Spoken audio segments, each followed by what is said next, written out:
Ya, halo adik-adik, bertemu Ya, kembali. selamat pagi semua adik-adik ya. Ya. Kak Uci, selamat pagi juga semuanya.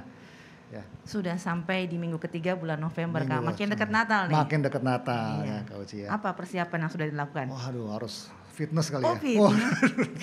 Kenapa dia Natal baru fitness? Saya nggak pernah. Ya udah, kita sekarang mau ibadah nih, Kak. Oke, Kita Kak. mau mulai ya, Ya, siapkan hati semua. kita untuk memuji Tuhan dengan semangat, Betul. dengan sepenuh hati, dan terlebih nanti kita akan mau mendengarkan firman Tuhan yang akan membentuk kita supaya semakin berkenan di hati Tuhan. Kita angkat Amin. pujian kita yang pertama, Satu di Hatiku. Kita mau mulai ibadah kita.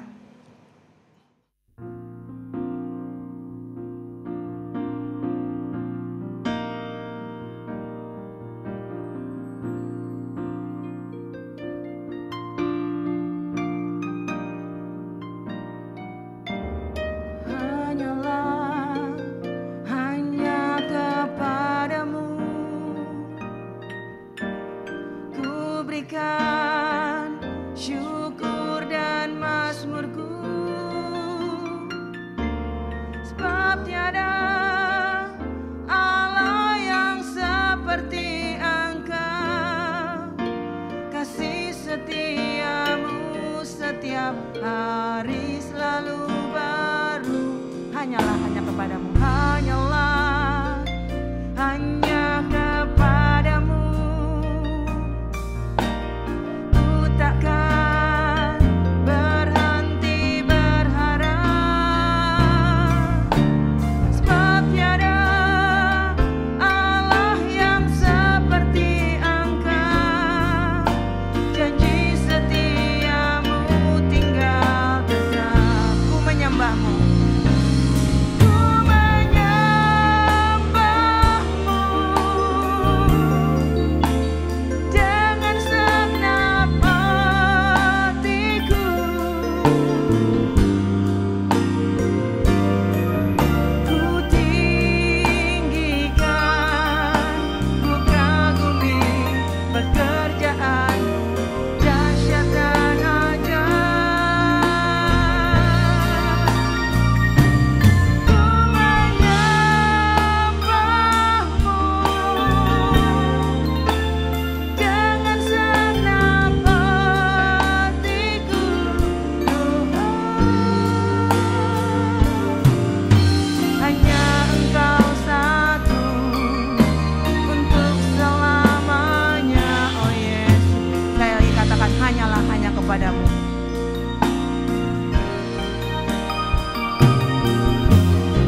Mari kita berdoa.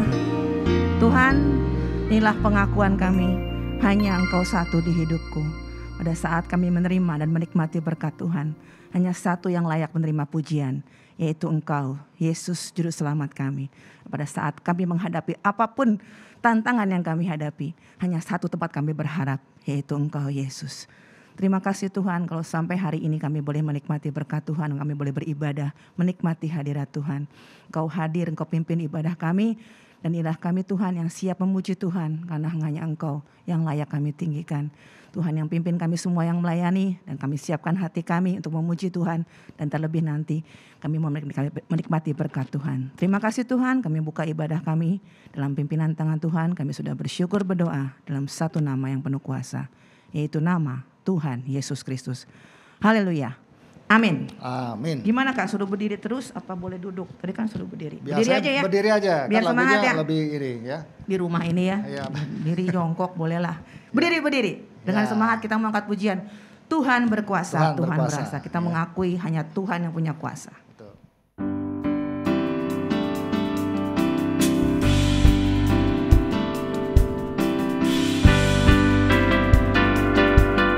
Tuhan berkuasa. Tuhan berkuasa. Tuhan berkuasa. Tuhan berkuasa. Bumi bersuka, bumi bersuka, bumi bersuka. Umatnya bersorak. Mana soraknya? Hei, Tuhan berkuasa. Sekali lagi Tuhan berkuasa. Tuhan berkuasa. Tuhan berkuasa. Tuhan berkuasa. Bumi bersuka, bumi bersuka, bumi bersuka. Umatnya bersorak. Hei, Tuhan berkuasa. Api menyala di depannya. Api menyala di depannya, membakar semua musuhnya. Bukit-bukit pun runtuh dalam hadirat Tuhan. Dalam hadirat Tuhan. Tuhan berkuasa. Sekali lagi Tuhan berkuasa. Tuhan berkuasa. Tuhan berkuasa. Tuhan berkuasa. Bumi bersuka, bumi bersuka, bumi bersuka. Umatnya bersorak. Hei, Tuhan berkuasa.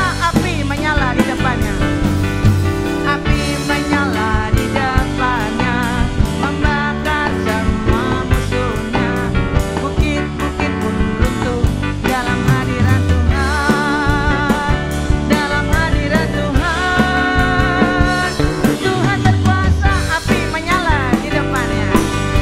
Api menyala di depannya, membakar semua musuhnya. Bukit-bukit pun runtuh dalam hadirat Tuhan. Dalam hadirat Tuhan. Tuhan berkuasa. Iya, boleh Tuhan- duduk kali ya. Boleh duduk ya Iya, Kak ya. Tuhan semangat. tuh berkuasa ya Kak ya. Amin. Iya ya. Dan kuasanya akan dinyatakan saat ini melalui firman-Nya. Melalui firman-Nya ya. Yang akan mengajar kita, menegur kita, menguatkan kita. Mari kita siapkan hati kita untuk menerima bagian yang terindah, yaitu firman Tuhan. Kita angkat pujian, jadikan aku Tuhan rumah doamu.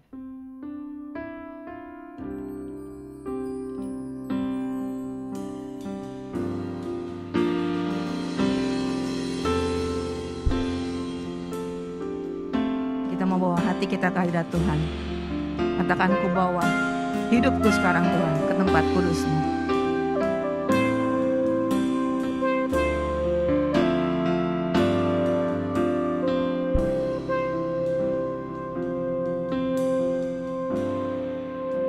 Ku bawa hidupku sekarang ke tempat kudus-Mu Tuhan, di mezbah-Mu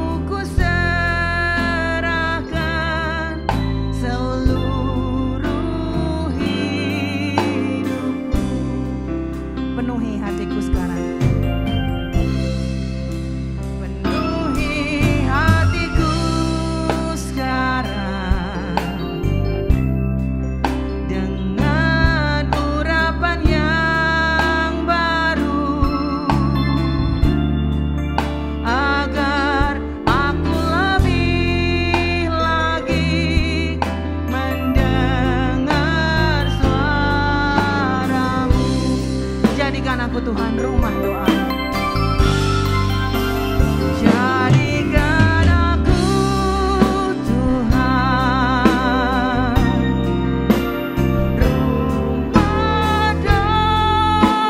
doamu, agar semua suku bangsa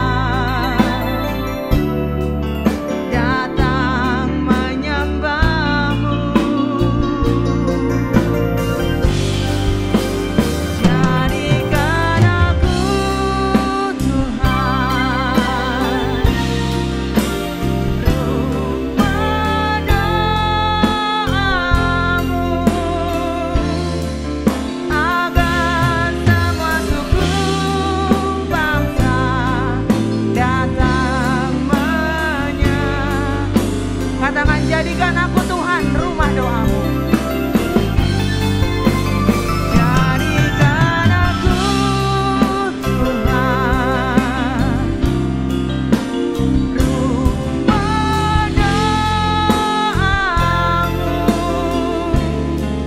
agar semua suku bangsa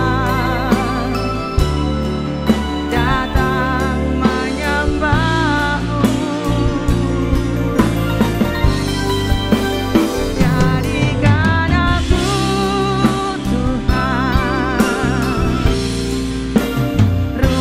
rumah doamu,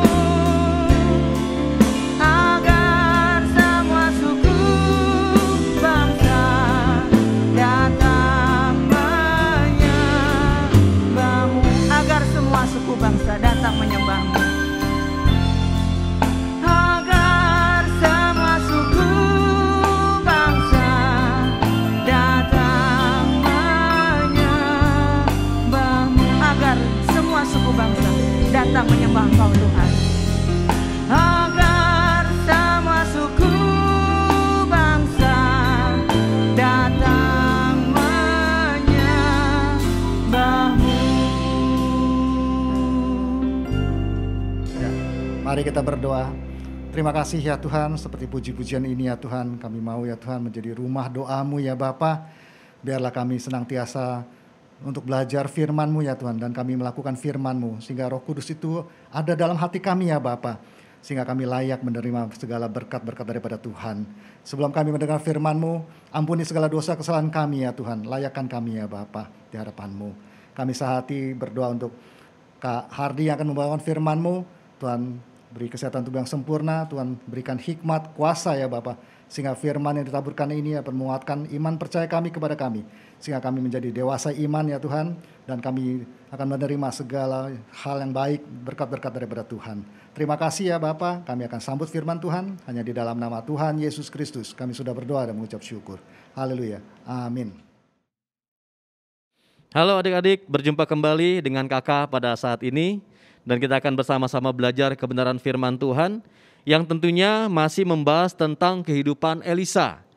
Kalau minggu lalu kita sudah belajar tentang seseorang yang disembuhkan oleh Tuhan. Pasti adik-adik ingat, dia bernama Naaman. Dia seorang perwira dari kerajaan Aram.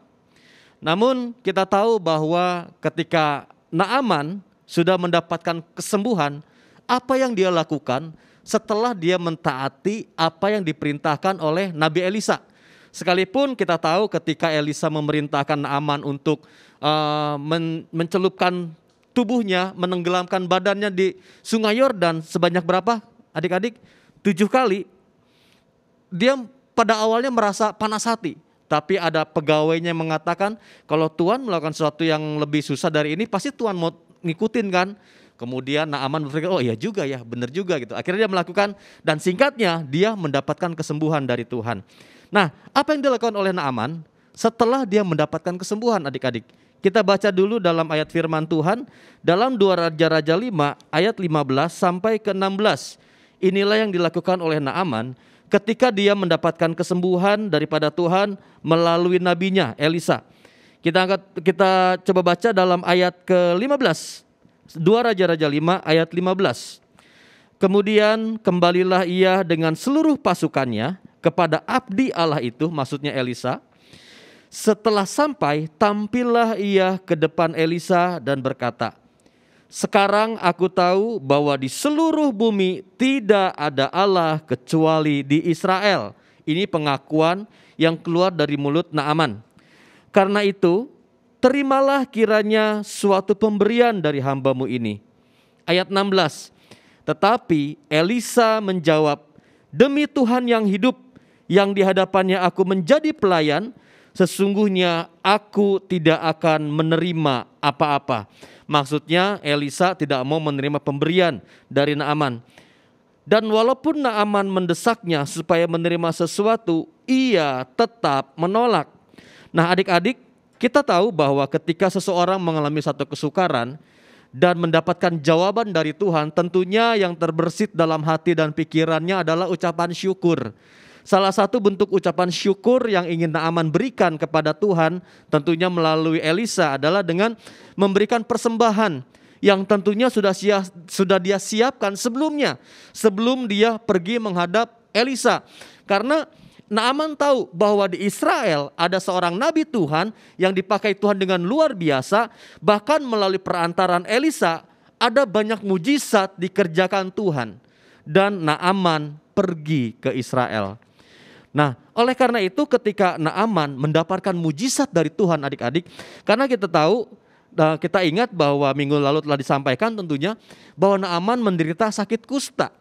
Dan kalau orang yang kena sakit kusta di Israel itu merupakan suatu penyakit yang sangat hina. Kenapa? Karena anggapannya ketika seseorang kena kusta, anggapannya adalah dihukum oleh Tuhan karena berdosa sehingga kena kusta. Dan orang yang kena kusta biasanya harus diasingkan. Adik-adik bisa bayangkan seorang Naaman, seorang pejabat yang tinggi, bahkan kesayangan dari Raja Aram, punya penyakit kusta. Bisa kebayang bagaimana dia harus mengasingkan diri. Tetapi kasih kemurahan Tuhan dinyatakan kepada Naaman melalui kesembuhan yang Tuhan berikan melalui hambanya Elisa. Dan sebagai ucapan syukur, tadi dikatakan Naaman datang kembali beserta seluruh pasukannya, datang ke rumah Elisa dengan tujuan memberikan persembahan kepada Elisa sebagai ucapan syukur. Tapi apa yang terjadi adik-adik? Kalau kita baca tadi dalam ayat 16 dikatakan bahwa Elisa dengan tegas menolak pemberian dari Naaman. Mungkin adik-adik bingung, kenapa Elisa menolak pemberian Naaman? Apakah pemberian Naaman merupakan satu pemberian yang gak layak? Bukan adik-adik.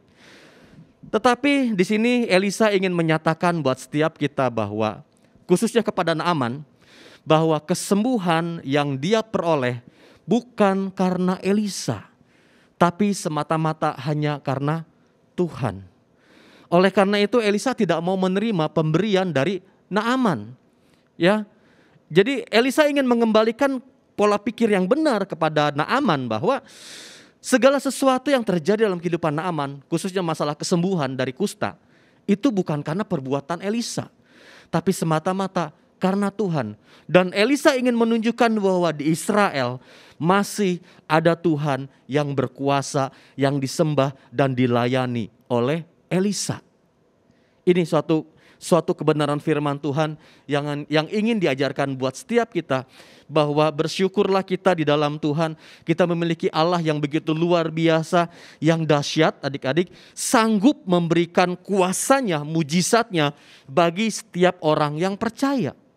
Adik-adik bisa bayangin kalau misalkan Naaman gak percaya kepada Allah Israel yang disembah oleh Elisa dan yang disembah oleh kita saat ini, Naaman pasti gak akan pernah mengalami yang namanya kesembuhan.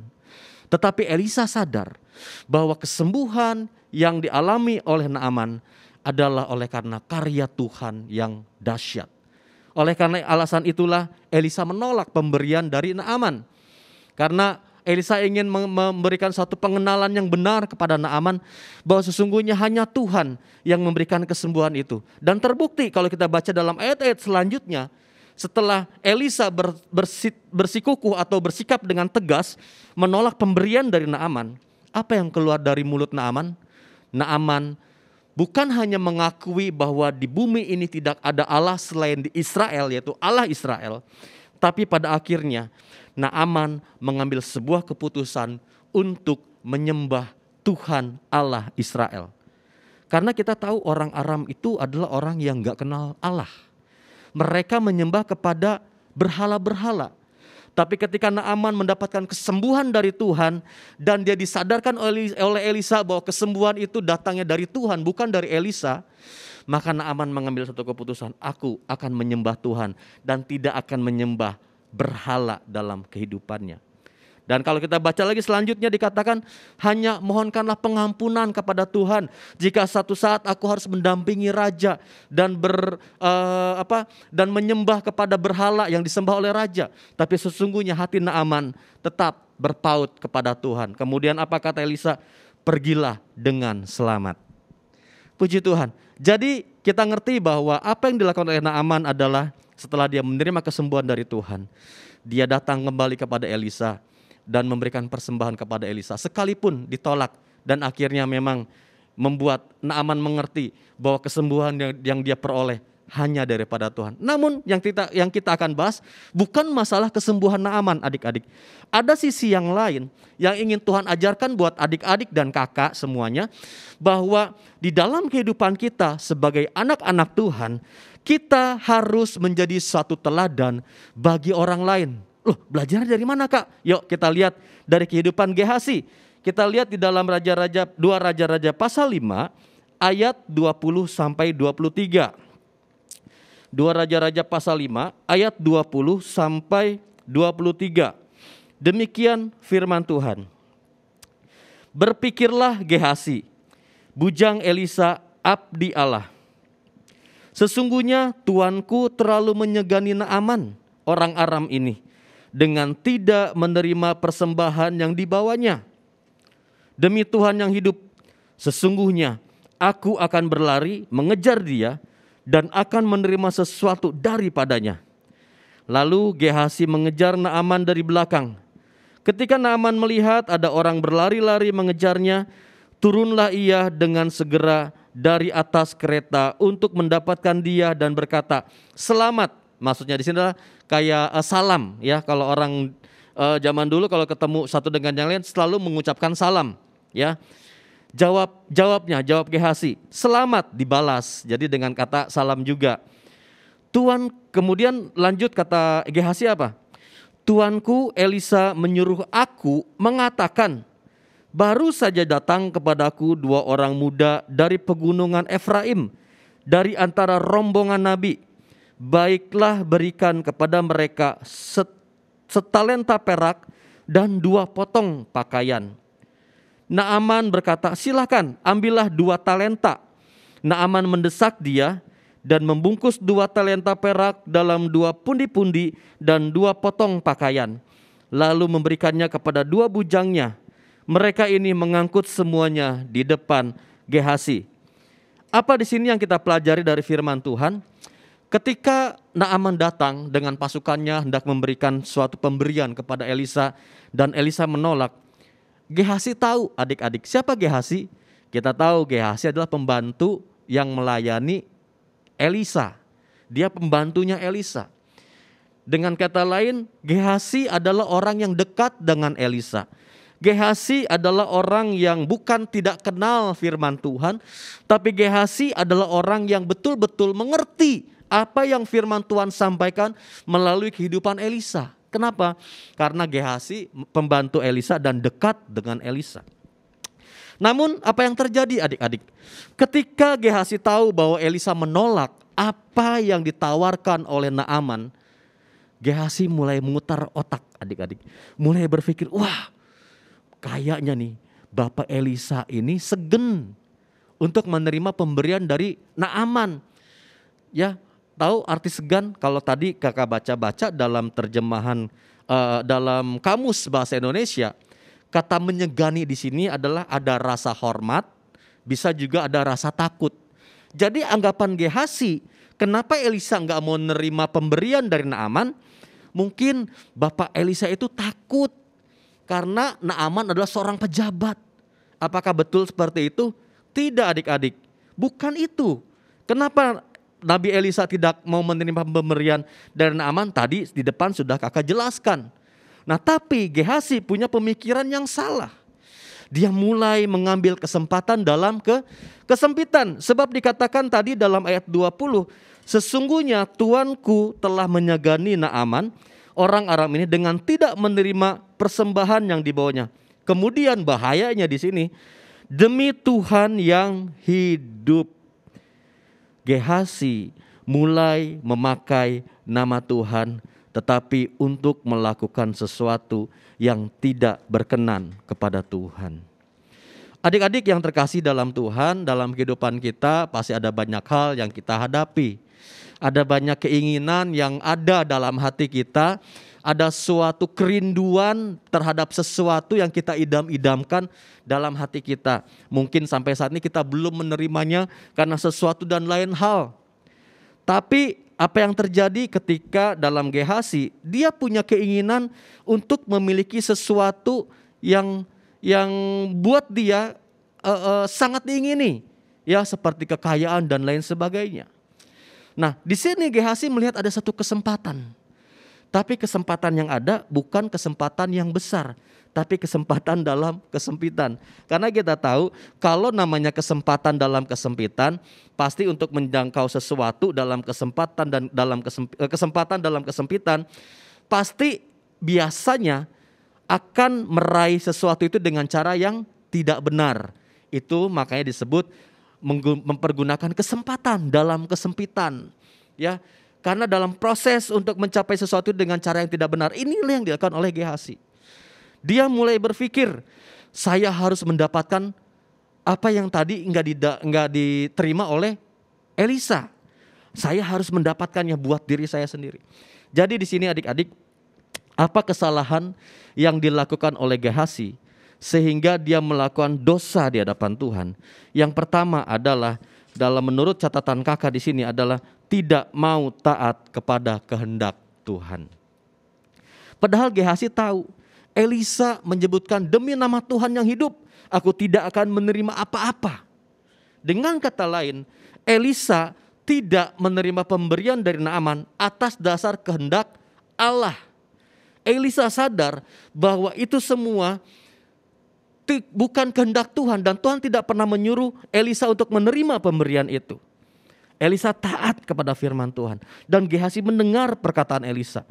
Tetapi sangat disayangkan adik-adik, ternyata Gehasi tidak mau taat kepada apa yang menjadi kehendak Tuhan. Sehingga apa? Dia mulai memikirkan sesuatu yang jahat. Sebab di sini tadi dikatakan, aku demi Tuhan yang hidup, sesungguhnya aku akan berlari mengejar Naaman, dan akan menerima sesuatu daripadanya. Dengan kata lain, Gehasi ingin mendapatkan sesuatu dari Naaman untuk siapa? Untuk Elisa? Tidak, tapi untuk dirinya sendiri. Yang kedua, tadi yang pertama, kenapa Gehasi berbuat dosa dengan melanggar firman Tuhan? Karena dia tidak taat kepada firman Allah. Yang kedua, karena Gehasi memiliki kecenderungan untuk mementingkan diri sendiri. Dia mencari keuntungan buat dirinya, adik-adik. Ketika seseorang mulai mencari keuntungan buat dirinya sendiri dan tidak menghiraukan kebenaran firman Allah, orang itu pasti melakukan sesuatu berdasarkan nafsu ataupun kehendaknya sendiri. Dia nggak peduli kepada perintah Allah. Sebab di sini kita tadi dilanjutkan dalam ayat 21, lalu Gehasi mengejar Naaman dari belakang. Ketika Naaman melihat ada orang berlari-lari mengejarnya. Ayat ke-22 lebih jelas. Jawabnya, selamat. Di sini dikatakan, tuanku Elisa menyuruh aku. Nah adik-adik, kakak mau ajak adik-adik berpikir. Waktu Gehasi berjumpa dengan Naaman di tengah jalan, ketika sementara Naaman akan kembali ke negerinya, ke negeri Aram. Kemudian disambut baik dengan sangat baik oleh Naaman, karena Naaman tahu, wah ini bujangnya Elisa. Ya, karena pada saat pertama kali datang ke rumah Elisa nggak menjumpai Naaman, yang menjumpai dia nih, Gehasi. Ya, ini orang kepercayaan Elisa ini. Wah, dengan senang dia turun. Kemudian ketika berjumpa dengan Naaman, apa yang dilakukan oleh Gehasi? Dikatakan, tuanku Elisa menyuruh aku. Gehasi mulai menggunakan nama Elisa untuk keuntungan dirinya sendiri. Dia berbohong kepada Naaman. Seolah-olah Gehazi disuruh oleh Elisa. Seolah-olah Elisa berubah pikiran. Tadinya nggak mau menerima, ujuk-ujuk sekarang nerima gitu. Berubah pikiran dengan sebuah alasan. Nah, ada 2 orang dari rombongan Nabi dari Efraim datang 2 orang butuh 2 potong pakaian dan 1 talenta. 1 talenta berapa banyak sih adik-adik? Ada yang tahu nggak? Kalau dilihat ternyata 1 talenta itu jumlahnya kurang lebih 1 talenta perak kurang lebih 34 kilo. Itu bukan jumlah yang sedikit. Ya, karena uang zaman dulu dalam bentuk perak. Ada banyak, jumlah yang sangat besar 34 kilo itu, 1 talenta.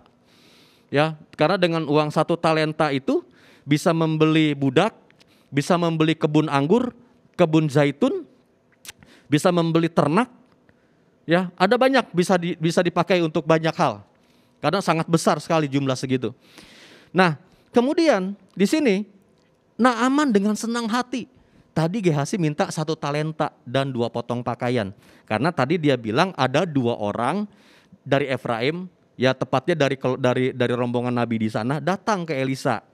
Ya buat 2 orang inilah gitu. Minta 1 talenta. Naaman berpikir, wah kalau cuma 1 talenta kan ada 2 orang. Udah ambil 2 aja. Wah, dengan semangat Naaman dengan hati yang tulus memberikan lebih banyak dari apa yang diminta oleh Gehazi. Tetapi sesungguhnya di sini Gehazi mulai berbohong adik-adik. Nah adik-adik, inilah hal yang sangat tidak disenangi oleh Tuhan dalam kehidupan setiap kita anak-anaknya. Di satu sisi Tuhan pasti memberkati kita. Tapi di sisi yang lain Tuhan juga ingin supaya setiap kita anak-anak Tuhan yang mau hidup dalam berkat Tuhan menjadi teladan dalam kehidupan kita sehari-hari. Gehazi tidak mampu menjadi teladan. Kenapa? Karena kita tahu tadi Gehazi adalah orang yang sangat dekat dengan Elisa. Dia orang yang mengerti firman Tuhan. Dengan kata lain kalau zaman sekarang, pada masa kehidupan sekarang saat ini, dalam kehidupan kita, adik-adik mungkin rajin ibadah sekolah minggu. Bahkan di rumah rajin berdoa, rajin baca firman Tuhan. Ya. Tapi apakah kerajinan kita dalam beribadah kepada Allah itu dilakukan dalam kehidupan kita setiap hari, dalam sikap dan tingkah laku kita setiap hari? Gehazi tidak menerapkan firman Tuhan. Justru yang dia lakukan adalah dia berusaha mengambil keberuntungan dengan mengambil keuntungan bagi dirinya sendiri dengan menggunakan nama Elisa. Menjual nama Elisa kepada Naaman. Seolah-olah Gehazi disuruh oleh Elisa untuk meminta, ya udah deh kasih deh yang tadi kamu beri, cuman gak usah banyak-banyak, segini aja gitu. Padahal Gehazi berbohong untuk keuntungan dirinya sendiri. Nah adik-adik, mungkin untuk saat ini adik-adik merasa berbohong mungkin sesuatu hal yang kecil. Ya, sesuatu hal yang ya gak terlalu kelihatan deh. Toh kalau saya berbohong sama papa mama juga gak tahu sampai hari ini. Adik-adik yang dikasihi oleh Tuhan Yesus, seberapa besar dosa yang kita lakukan di hadapan Allah, tetap hukumannya adalah maut. Mau dosa kecil menurut pandangan manusia ataupun dosa besar, di hadapan Allah dosa tetap dosa. Inilah yang dilakukan oleh Gehazi. Jangan pernah kita merasa nyaman dengan melakukan satu dosa tertentu yang kita anggap kecil. Karena itu sangat berbahaya adik-adik. Ketika mungkin, ya contoh berbohong tadi. Mungkin karena kita dapat nilai yang kurang baik di sekolah, kita takut laporan ke mami papi, akhirnya kita berbohong. Wah, hasil ujiannya nggak dibagiin nih. Ternyata nggak, padahal udah dibagiin misalkan. Nggak dibagiin nih, jadi nggak tahu hasilnya berapa. Berbohong. Mungkin pada awal-awal kita berbohong kita merasa nggak tenang. Aduh takut ketahuan. Tapi setelah berjalan beberapa waktu, selamat. Kayaknya papa mama nggak tahu nih kebohongan saya seperti apa. Tapi kemudian pada saat-saat tertentu kita pasti terdorong lagi untuk berbohong, untuk hal-hal yang lain. Akhirnya apa adik-adik? Kalau kita berusaha atau mencoba melakukan satu dosa yang kita anggap dosa yang kecil, dan kita mulai terbiasa dengan itu, akhirnya kita hidup di dalam dosa. Ada berapa banyak di antara kita yang hidup dalam kebohongan setiap hari? Ya, setiap hari kita berbohong. Padahal firman Tuhan mengajarkan buat setiap kita untuk berjalan dalam kebenaran firman Tuhan. Ya, coba kita lihat dalam Yakobus pasal 3 ayat 16. Ini yang menyebabkan kenapa Gehazi berani berbohong di hadapan Tuhan, berani berbohong dengan menggunakan nama Elisa supaya dia menerima pemberian dari Naaman.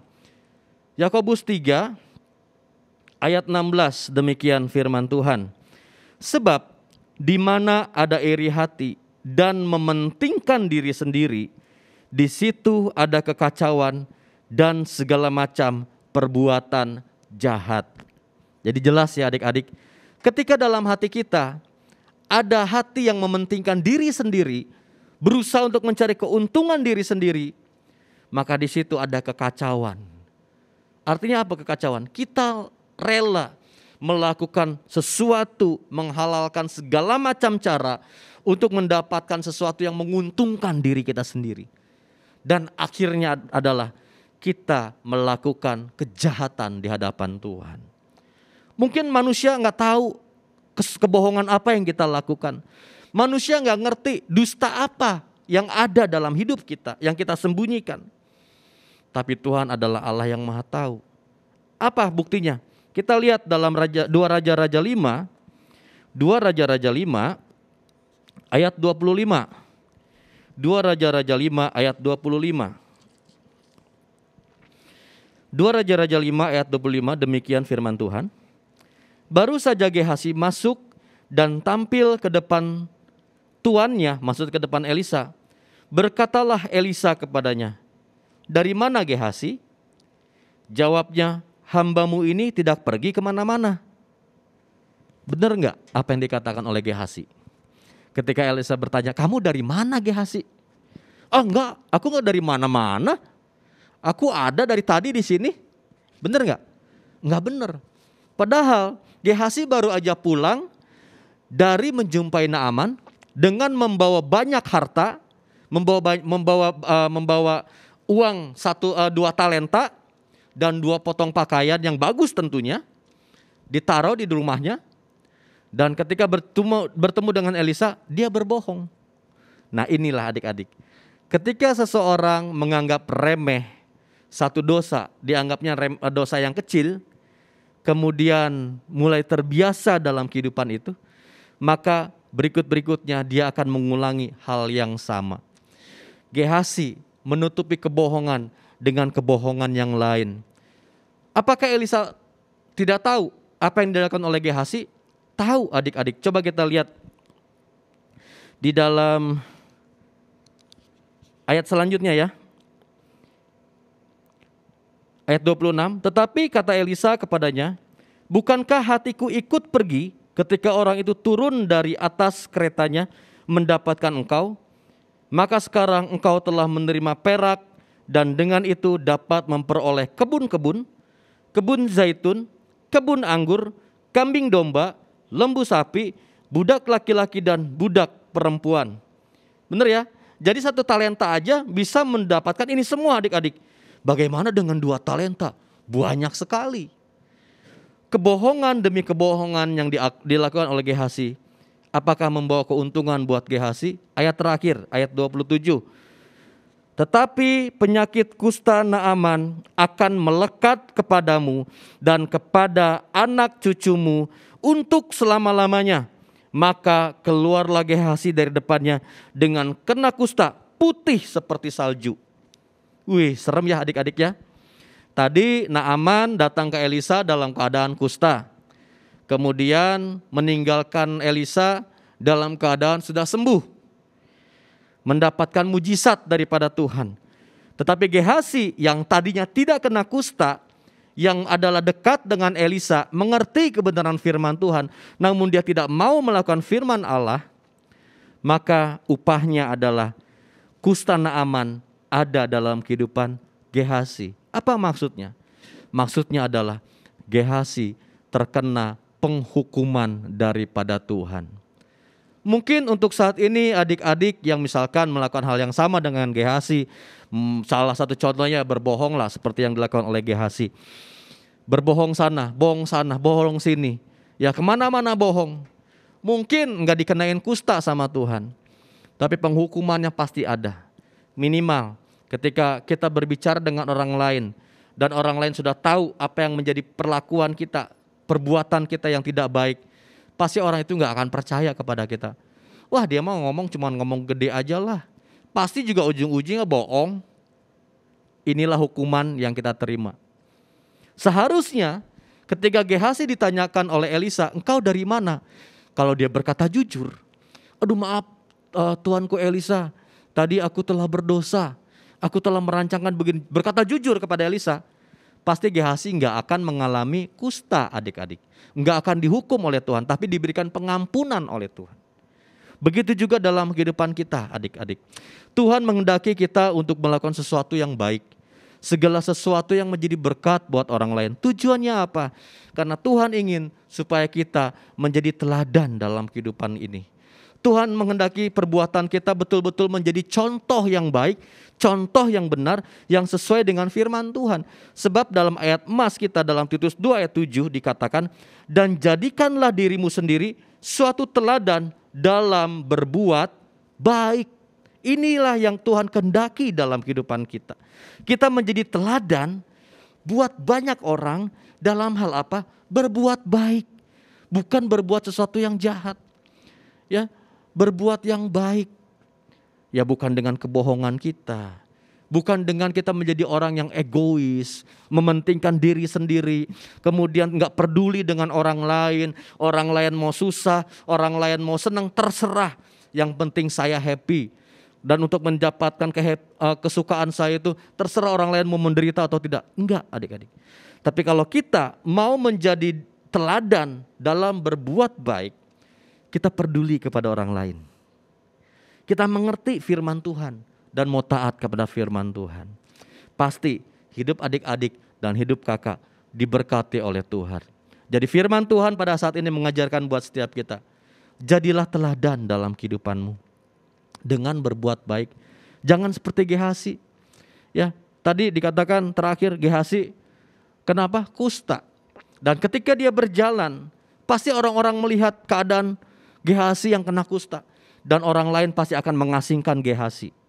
Tidak mau berteman dengan Gehazi. Orang-orang yang sehat, yang gak kena kusta, gak mau bermain dekat-dekat sama orang kusta. Kenapa? Karena anggapannya ini orang jahat nih, kena kusta. Pasti berbuat dosa nih kepada Tuhan. Pada zaman itu dikatakan seperti itu.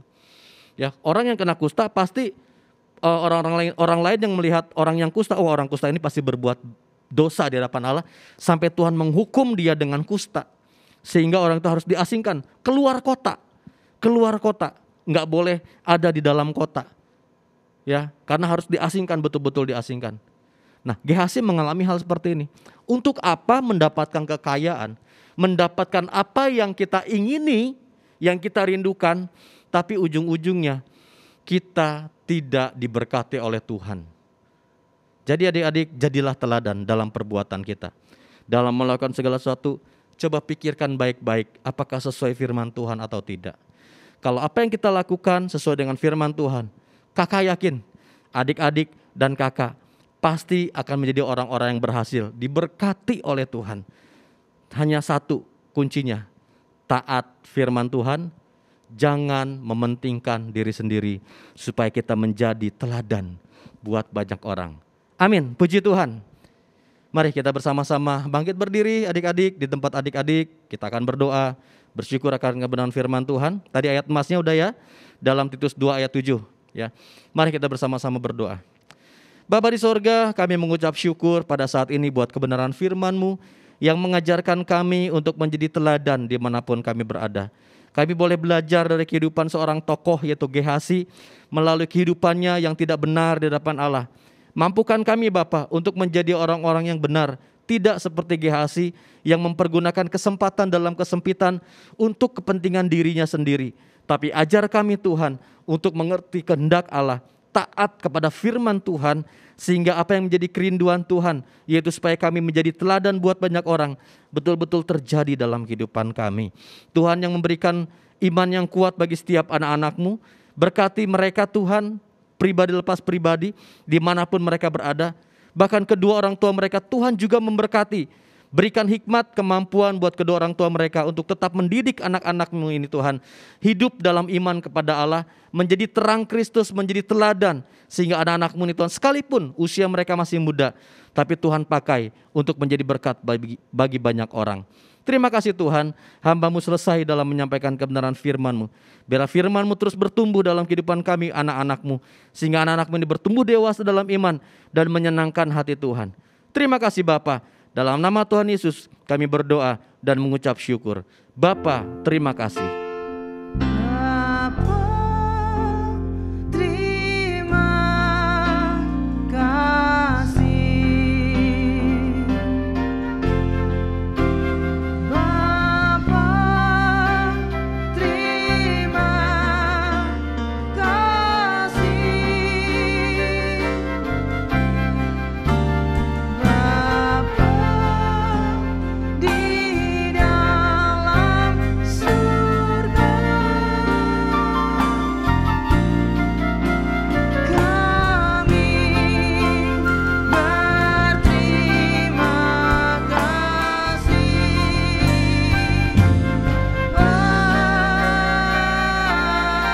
Amin.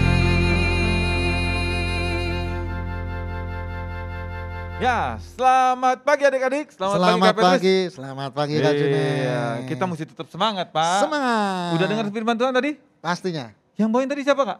Kak Hardi dong. Kak Hardi. Yang pasti kalian pastinya nyimak ya. Pasti. Hari ini firmannya mengenai teladan. Teladan. Nah, hari ini aktivitas kita juga mau berbicara tentang tokoh-tokoh di Alkitab yang bisa menjadi teladan, Dan juga jangan diteladani. jangan diteladani, ya Kak ya. Iya, Nah, iya. hari ini kita mau aktivitasnya itu simple Kak. Kita cuma kasih satu gambar ke adik-adik. Ya. Nah dari satu gambar itu, kalau Kak adik-adik itu sering baca Alkitab, sering ke sekolah minggu, harusnya tahu Ya. gambar ini berhubungan dengan tokoh siapa gitu ya. Hanya satu gambar ya Kak ya. Tokoh dan namanya ya. Nah, contohnya Kak, contohnya. Kita kasih contoh dulu nih. Ya. Nah, ini contohnya nih. Nah, contohnya nih gambarnya itu adalah mahkota berduri Kak. Mahkota berduri. Nah, kalau mahkota berduri berarti siapa nih Kak? Siapa ya Kak ya? Tuhan kita Yesus Kristus. Iya, betul. Itu contohnya. Betul kan Kak? Betul Oh, dong Kak. Iya, kalau sampai ke gereja sampai hal itu aja nggak tahu Pak. Ngerti. Waduh. Kelewatan. Ya. Oke. Ya. Ya. Jadi nanti ada 8 pertanyaan Ya, 8 pertanyaan. dan pertanyaan itu seperti biasa. Ya. Download di description box. Dan satu lagi, harus jawab dengan huruf kapital. Huruf besar atau kapital? Iya, ya. Jadi ada standarnya karena ya Kak ya. Ya. Kalau nggak huruf besar? Kadang-kadang nanti bisa dianggap salah Kak. Ya. Berarti huruf besar atau huruf kapital. Iya, dan hadiahnya Kak, hadiahnya. Nah, Apa hadiahnya, Kak? Ini dong kita udah siapin nih Kak. Coba tunjukin Kak. Sama-sama Kak. Oh sama-sama. Nah ini dia. Ya. Ini. Hadiah ini nggak bakal kalian temuin di mana-mana. Di mana-mana. Hanya ada di sekolah minggu kita Kak. Hanya di Ya. Tabernakel Junior. Yes. Yes. Ya, ini handuk. Ya. Kak Junet suka warna biru, saya suka warna coklat. Ini buat adik-adik Kak. Oh buat adik-adik. Bukan buat bapak. Dan ada lagi apa Kak? Iya. Nah ini nih. Untuk Bisa. minum. Minum. Ya. Minum apa Kak? Air Kak. Air. Emang Oke. kakak minumnya minum apa? Minum air juga. Oh iya ya. Jadi kakak tunggu Iya. jawaban kalian. Ya. Yang paling cepat. Dapat hadiah. Iya yang paling cepat dan paling benar Kak. Ya, Yang kita cepat, tunggu benar. dan kita mencari berapa pemenang? 5 5. pemenang. Ya. Ya. Oke. Ya. Kakak kira cukup sekian aktivitas hari ini. Ya. Sampai jumpa Sampai minggu jumpa depan. minggu depan. Selamat beraktivitas.